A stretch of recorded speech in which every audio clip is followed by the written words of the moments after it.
పొద్దున నా భవిష్యత్తులో మా పిల్లలు ఎట్లా బతుకుతారో, నా కొడుకు కాలు నాదా ఉంది, మేము ఎట్లా బతకాలి, నా కొడుకు కన్నా ఏమన్నా దొరుకుతుందేమో, ఆ భూమి అమ్ముకొని నా పిల్లగాన్ని కెట్టుకుందాం, నా పిల్లలకి ఎట్టుకుందామని అనుకున్నాం.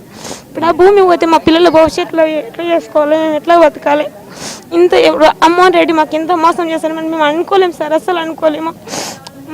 నేను మనమోచిన సంధి చూస్తున్నా, ఈ ఊళ్ళకు ఒక్కసారి కూడా రామ్మోహన్ రెడ్డికి ఎంట్రీ ఇవ్వలేరు తెలుసా. అసలు రామ్మోహన్ రెడ్డి ఊరికి రావాలంటే భయపడుతుండే. మా నుంచి మేము ఇచ్చినందుకు, మెజార్టీతో గెలిపించినందుకు మాకే చూపిస్తుండే ఆయన. మేము ఎందుకు వేసిన ఓట్లు, ఆయన నమ్ముకొని వేసిన ఓట్లు, ఆయన మాకు ఇంత ద్రోహం చేస్తున్నాడు మేము అనుకోలేము సార్ అసలు.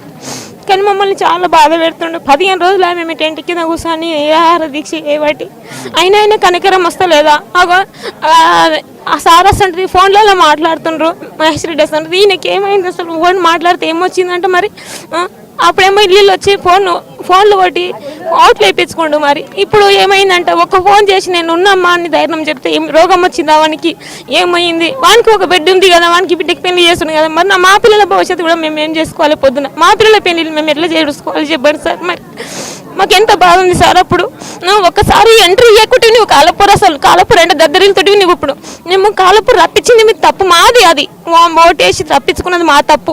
మేము మా చెప్తాను మేము కొట్టుకోవాల్సి వస్తుంది. ఇప్పుడు ఒకప్పుడు నువ్వు కాలపూర్ అంటే రాకుటివి, ఇప్పుడు వచ్చి మెజార్టీతో మేము గెలిపించినందుకు మా శిక్ష మాకేసినావు. ఇప్పుడు నువ్వు మేము ఇప్పుడు తప్పు శిక్ష వేసుకుంటున్నాం, మేము మా చెప్తాను మేము కొట్టుకోవాల్సి వస్తుంది.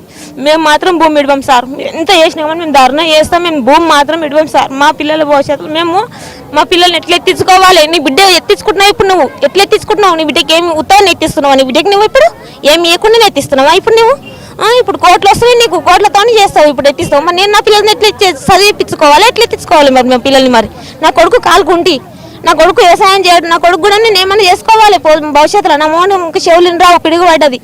నేనే